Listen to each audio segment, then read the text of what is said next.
Dear students, अस्सलाम वालेकुम। आज हम फर्स्ट नॉर्मल फॉर्म से बॉयस कॉर्ड नॉर्मल फॉर्म तक एक एग्जांपल से वाज़े करेंगे और एक प्रैक्टिकल एग्जांपल लेकर इसको ज़रा सॉल्व करेंगे ताकि आपकी जो अंडरस्टैंडिंग है वो फर्दर क्लियर हो जाए।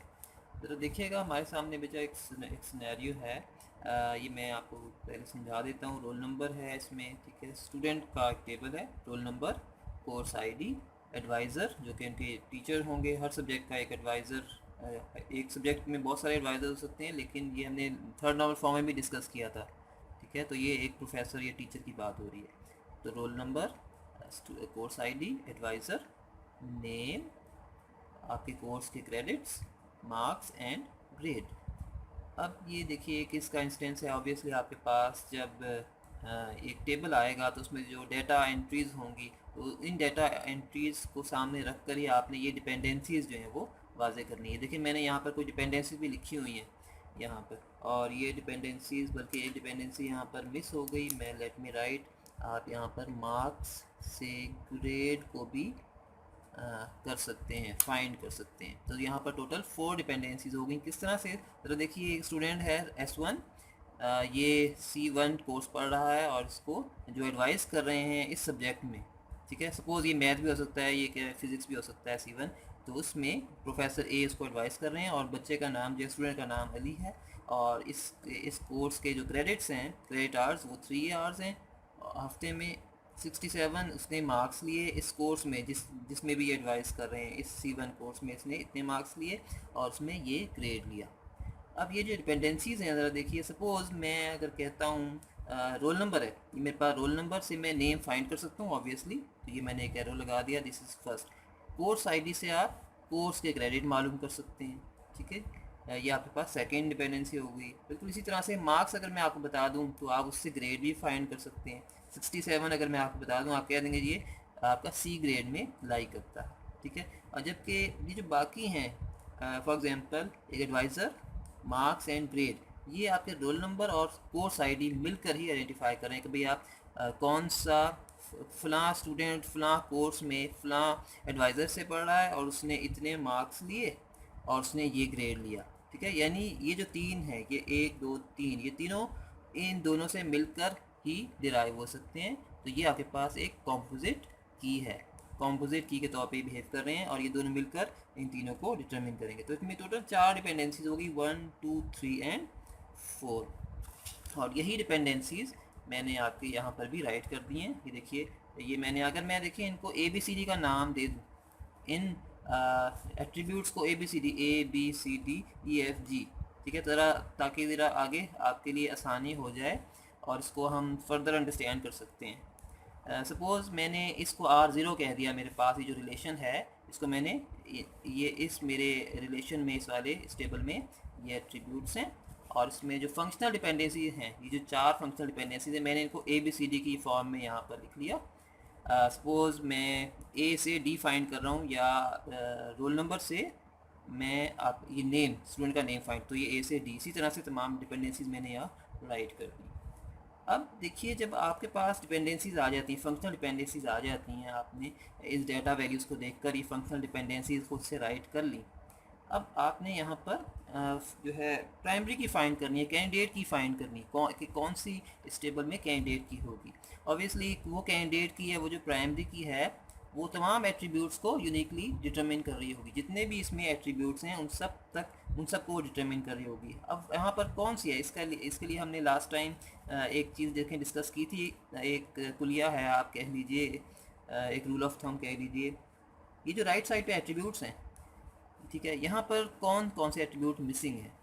यहाँ पर एक A मिसिंग है, ठीक है, और B मिसिंग है। देखें यहाँ पर A B के अलावा तमाम एट्रीब्यूट्स है, ऐसी है ना। इसके सिर्फ ये 2 एट्रीब्यूट्स यहाँ राइट साइड पर आपको नहीं मिलेंगे। इट मीन्स इन्हीं 2 का रोल है प्राइमरी की में, कैंडिडेट की बनाने में, इस टेबल की कैंडिडेट की बनाने में इन्हीं A और B का रोल है।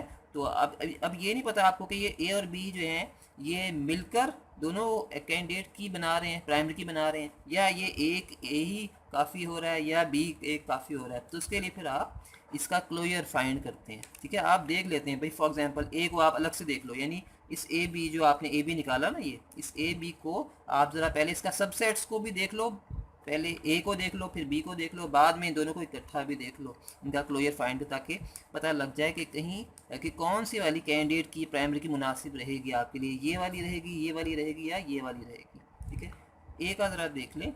ए से आप सिर्फ डी फाइंड कर रहे हैं और ए से आप कुछ और फाइंड नहीं कर रहे। ठीक है, इट मीन्स ए से आप डी फाइंड, जबकि ए से आप ए तो कर ही सकते हो, तो इट मीन्स ए अकेला काफ़ी नहीं है। बी को आप देखें, बी से जस्ट ई फाइंड कर रहे हैं, इट मीन्स बी से ई और साथ में बी इटसेल्फ तो फाइंड हो ही रहा है, तो बी से आप सिर्फ ये दो कर रहे हैं और ए से ये दो कर रहे हैं। जबकि ए और बी को अगर आप इकट्ठा एक साथ देखेंगे तो फिर इससे आप तमाम एट्रीब्यूट्स को देखें। ए बी से आप सी एफ जी फाइंड कर रहे हो ना, लेकिन साथ में ए बी से ज़ाहिर है ए बी भी तो कर रहे हो। ठीक है, तो कितने हो गए, 5 हो गए, A B C F G. लेकिन ये जो इसके अंदर जो एफ है, इस एफ से आप फर्दर जी भी डिटरमिन कर सकते हो ना, इस एफ से फर्दर जाकर आप ये जी भी डिटरमिन कर सकते हो। इट मीन्स फिर सारे ही आ गए ना इसमें ए बी, जबकि यहाँ ऐसी बात नहीं थी। यहाँ पर अगर कोई और इस तरह से फर्दर जा रहा होता है डी और ई से आगे, तो हम उसको भी काउंट करते हैं, मगर वहाँ यहाँ नहीं जा रहा। तो इट मीन्स ए और बी जो हैं वो आपके तमाम एट्रीब्यूट्स को जो है वो फाइंड करें। तो यही ए बी हमारी क्या है, प्राइमरी की या कैंडिडेट की है, स्टेबल की। अब इसी को हम बुनियाद बनाकर आगे चलेंगे कि आप फर्स्ट, सेकंड और थर्ड नॉर्मल फॉर्म की तरफ, BC नेक्स्ट तक। अब इस टेबल में देखिए कि हमारे पास चूँकि हम प्राइमरी की डिटरमिन कर चुके ए और बी, ठीक है, हम ये ज्यूम करते हैं कि हमारे कोई रिपीटिंग ग्रुप नहीं है इसके डाटा में, और वो आप करना जानते हैं फर्स्ट नॉर्मल फॉर्म को डाटा के साथ फर्स्ट नॉर्मल में लाना आप जानते हैं रिपीटिंग ग्रुप्स का एलिमिनेट करके। ठीक है, और साथ में ये प्राइमरी की भी आपने वाज़ी कर दी, तो इट मीन्स ये टेबल अब आपका फर्स्ट नॉर्मल फॉर्म में आ गया।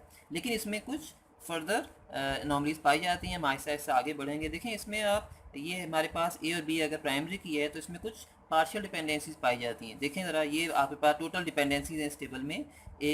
पार्शियल डिपेंडेंसी पता है आपको कि जो इसका सबसेट ले लें, इस प्राइमरी की का आप सबसेट ले लें ए और बी। अब क्या ए और बी कुछ नॉन की एट्रीब्यूट्स को डिटरमिन तो नहीं कर रहे? यस कर रहे हैं, ए भी कर रहा है डी को और डी भी आपका ई को कर रहा है, क्योंकि ये आपका नॉन की एट्रीब्यूट है, ये भी नॉन की एट्रीब्यूट है। यानी एक ये जो दो की एट्रीब्यूट्स हैं ए और बी, ये दोनों आपके अलग अलग नॉन की एट्रीब्यूट्स को फाइंड कर रहे हैं। इट मीन्स ये आपकी क्या है, पार्शियल की, क्योंकि ये दोनों प्राइमरी की बना रहे हैं आपकी, और दोनों जो है उसका जो सबसेट है प्राइमरी की का अलग से फाइंड करें, तो it means this is a partial dependency. अब इस डिपेंडेंसी के लिहाज से अब आप अपने टेबल को डिवाइड कर देंगे। ठीक है, स्प्लिट कर देंगे, इस टेबल को स्प्लिट करें ज़रा। आपने इस ए डी यानी ए डी को आप बाहर ले गए, ठीक है, ए डी को बाहर ले गए। इसी तरह बी ई है, बी ई को भी यहाँ से उठाकर आप बाहर ले गए, आपने ये टेबल बना दिया। लेकिन एक काम करना है, आपने ए बी को, जब आप ए और डी को बाहर लेकर गए तो क्योंकि ए डिटर्मिनेंट है, ए की एक कॉपी आपने यहाँ पर भी रखनी है। इसी तरह जब आप बी और ई को उठाकर बाहर लेकर जाएंगे तो उसमें से जो डिटर्मिनेंट है बी की एक कॉपी आपने यहाँ पर भी रखनी है। ठीक है, और वो जो कॉपी है ना, आप ये समझ लें कि वो जॉइनिंग का काम करेगी। ज़ाहिर है, ये आप टेबल को डिवाइड कर दिया आपने, वापस आपने इनको रीजॉइन करके यही ओरिजिनल टेबल भी तो बनाना है ना। ठीक है, आपने क्यूरी लगानी है तो ज़ाहिर है कॉमन एट्रीब्यूट्स होने चाहिए, राइट। तो इट मीन्स आपने जब डिवाइड करेंगे तो ये दो टेबल्स हो गए और बाकी तमाम एट्रीब्यूट्स आपके इसी में रहे। बाकी कौन कौन से एट्रीब्यूट्स हैं, इनके अलावा आप देख लें कौन कौन से हैं। इनके अलावा जनाब आपका सी, ए और बी तो हो गए, ठीक है, ए और बी तो हो गए ना, फिर आपका सी है, फिर आपका एफ रह गया और जी रह गया। आप इनको अलग से तीसरे टेबल में, तीसरे रिलेशन में ले गए। इसको मैंने नाम दे दिया R3 का, ठीक है, ये R2 है और ये आपका R1, रिलेशन 1। तो 3 टेबल बच्चे आपके यहाँ पर बन गए और ये हमारी अब आपकी आ गई सेकेंड नॉर्मल फॉर्म। अब इसमें कोई पार्शियल डिपेंडेंसी आपको नहीं मिलेगी। कैसे?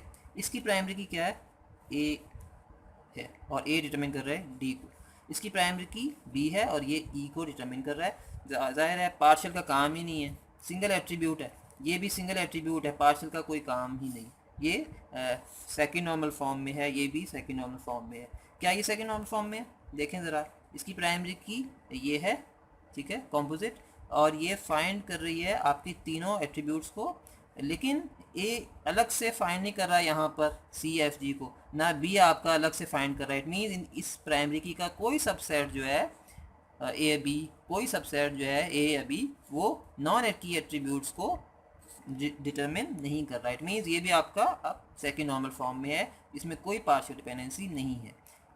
राइट, अब हम मूव करते हैं थर्ड नॉर्मल फॉर्म की तरफ। थर्ड नॉर्मल फॉर्म की तरफ हम देखते हैं जनाब, इसमें कोई ट्रांजिटिव, इन तीनों टेबल्स में कोई ट्रांजिटिव डिपेंडेंसी तो नहीं है।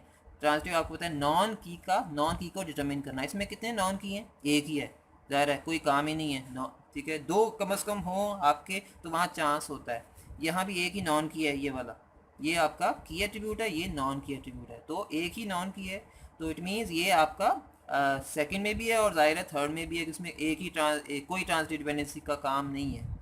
यहाँ पर कितने हैं जी नॉन की? 1 2 3, और ये 2 की एट्रीब्यूट्स हैं। तो ये जो 3 एट्रीब्यूट्स हैं, क्या इनमें आपस में कोई डिपेंडेंसी पाई जाती है? यस। तो ये डिपेंडेंसी क्या कहलाएगी? Transitive dependency. आपने इसको एलिमिनेट करना है थर्ड नॉर्मल फॉर्म की तरफ जाते हुए। तो आप क्या करेंगे, इसके अकॉर्डिंगली अपने टेबल को डिवाइड कर देंगे। देखें, ये दोनों टेबल उसी तरह आगे R1 और R2 उसी तरह आगे थर्ड नॉर्मल फॉर्म में नीचे आपने उतार लिया। उसके बाद इस R3 को दो टेबल्स में आपने स्प्लिट कर दिया, एक इस डिपेंडेंसी के अकॉर्डिंगली और एक इस डिपेंडेंसी के अकॉर्डिंगली। ठीक है, क्योंकि ए बी सबको फाइंड कर रहा है, जाहिर है, लेकिन आपने इस एफ जी के अकॉर्डिंगली इसको डिवाइड कर दिया। एफ जी को आप बाहर ले गए, लेकिन एफ चूँकि डिटर्मिनेंट है, इसकी एक कॉपी यहाँ भी रखी। ठीक है, एक कॉपी इसकी यहाँ भी रखी। तो इस यानी इस टेबल में यहाँ पर आपके पास ये अलग से हो गया ए बी सी और एफ। जब उसकी कॉपी एफ की यहाँ भी आपने रखी तो ये क्या हो, कितने हो गए इस टेबल में? ए बी सी और एफ, जबकि एफ और जी बाहर चले गए। ठीक है, तो ये दो टेबल्स में आपका डिवाइड हो गया, एक R4 में और एक R5 में। राइट, जब ज़रा देखते हैं कि इस टेबल में ये जो हमारे पास 4 टेबल्स आए हैं, क्या इसमें ट्रांजिटिव डिपेंडेंसी तो पाई नहीं जाती? नो। ठीक है, यहाँ भी एक ही है नॉन की, ये वाला, ये प्राइमरी की है, ये प्राइमरी की, ये प्राइमरी की, तीनों एक जैसे हैं, इनमें कोई पार्शियल भी नहीं है, कोई ट्रांजिटिव भी नहीं है। इट मीन्स ये तीनों थर्ड में है। क्या ये थर्ड में है? ये यस। इसमें ये दो नॉन की एट्रीब्यूट्स हैं, मगर आपस में इन दोनों की कोई डिपेंडेंसी नहीं है। It means there is no transitive dependency. ठीक है, तो इट मीन्स ये भी आपका जो है ये थर्ड नॉर्मल फॉर्म में है। ये जो आपकी है ये कैंडिडेट की प्राइमरी की, ये इन एस सी और एफ को कम्प्लीटली जो है फुली ये दोनों एस सी और एफ फुली ए बी पर डिपेंड कर रहे हैं। राइट, अब ज़रा देखिए बी सी एन एफ की तरफ। बी सी एन एफ में आपको पता है कि बी सी एन एफ में होता है, इसकी डेफिनेशन कहती है कि every determinant is a candidate की, कि आपके टेबल्स में जितने भी डिटर्मिनेंट्स हैं वो सबको कैंडिडेट की होना चाहिए। क्या इस टेबल में जो डिटर्मिनेंट है वो कैंडिडेट की है? ए है ना, ए की डिटर्मिनेंट है और वो कैंडिडेट की है, प्राइमरी की है। ठीक है ना, यस फाइन। इट मीन्स ये क्या है? बी सी एन एफ, ये आपका थर्ड में भी है और बी सी एन एफ में भी है। राइट, क्या ये है बी सी एन एफ में? यस, सेम केस है। ठीक है, ए की डिटर्मिनेंट है और ये भी आपका कैंडिडेट की भी है, ए की डिटर्मिनेंट है और कैंडिडेट की भी है। मीन्स ये तीनों टेबल्स आपके जो हैं वो बी सी एन एफ में भी हैं। क्या ये बी सी एन एफ में है? इसमें कितने डिटर्मिनेंट्स हैं? इसमें जनाब एक ही डिटर्मिनेंट है, ये वाला, और ये इन दोनों को फाइंड कर रहा है। ठीक है, यानी एक ही डिटर्मिनेंट है, और अगर इसमें एक से ज़्यादा होते हैं डिटर्मिनेंट्स तो फिर वहाँ पर चांस होता कि भी शायद कोई डिटर्मिनेंट ऐसा है जो कैंडिडेट की नहीं है। फिर हम उसको उसी तरह से थर्ड नॉर्मल फॉर्म में जैसे हमने कल किया था बी सी एन एफ में, इसको फिर स्प्लिट कर देते उसके अकॉर्डिंगली। तो यहाँ पर आपके पास एक ही डिटर्मिनेंट है, ये वाला कॉम्पोजिट की के तौर पर ये डिटर्मिन कर रहा है सी और एफ को, और ये जो डिटर्मिनेंट है ये इत्तेफाक से कैंडिडेट की भी है। ठीक है, ये अगर कैंडिडेट की ना होता तो फिर प्रॉब्लम होती। तो इट मीन ये एक ही डिटर्मिनेंट है और वो कैंडिडेट की भी है। इट मीन्स ये भी आपका बी सी एन एफ में है। तो इसको फिर हमने बी सी एन एफ में दोबारा से लिख देते हैं, यानी आपने बी सी एन एफ लिखना है एग्ज़ाम में और इन्हीं टेबल्स को दोबारा से यहाँ पर कॉपी कर देना, जैसे मैं ऊपर से कॉपी करके लाया हूँ। ठीक है ना, कॉपी करता हुआ आया हूँ, तो आपने यहाँ दोबारा से इनको लिखना है। राइट, अब अगर मैं इनको वापस स्वैप करूँ ऊपर ए बी सी डी, जिस तरह मैंने ये लिखा था यहाँ पर ए बी सी डी, ठीक है, ये जो ए बी सी डी है, अब मैं अगर वापस इनको स्वैप करता हूँ अपने टेबल्स के उन्हीं टेबल्स पे, तो मेरे पास बच्चे ये वाले टेबल्स आ जाएंगे R1, R2, R4 and R5, जिसमें आपके पास ए और डी जो है ये रोल नंबर और नेम को रिप्रेजेंट कर रहे हैं, B E C I D और क्रेडिट को, 4 ये R4 मार्क्स ग्रेड, और roll number C I D advisor और मार्क्स हैं R5 में। तो बच्चे ये टेबल्स जो हैं 4 मेरे पास बने हैं, और ये चारों टेबल्स अब बी सी एन एफ में हैं, फर्स्ट में, सेकंड में, थर्ड नॉर्मल फॉर्म में और बी सी एन एफ में भी हैं। और इनकी जो प्राइमरी की है वो, इसकी प्राइमरी की ये है जैसे यहाँ पर है, और इसकी ये है, इसकी ये है और इसकी ये है। ठीक हो गया। अब ज़रा सवाल ये पैदा होता है कि जब आप देखें इसको ये सेकंड नॉर्मल फॉर्म थी ना, सेकंड नॉर्मल फॉर्म से जब आप इसमें लेकर आए हैं तो यहाँ पर ये मार्क्स आपको ग्रेड को डिटरमिन कर रहा है। तो यहाँ पे बच्चे एक अनोमली है, यहाँ पर अनोमली पाई जाती है। आपने इस अनोमली को रिमूव कर दिया दो टेबल में डिवाइड करके ही। अब अगर आप मार्क्स को देखें, आपका टेबल में मार्क्स डिटरमिन कर रहा है किसको, ग्रेड को।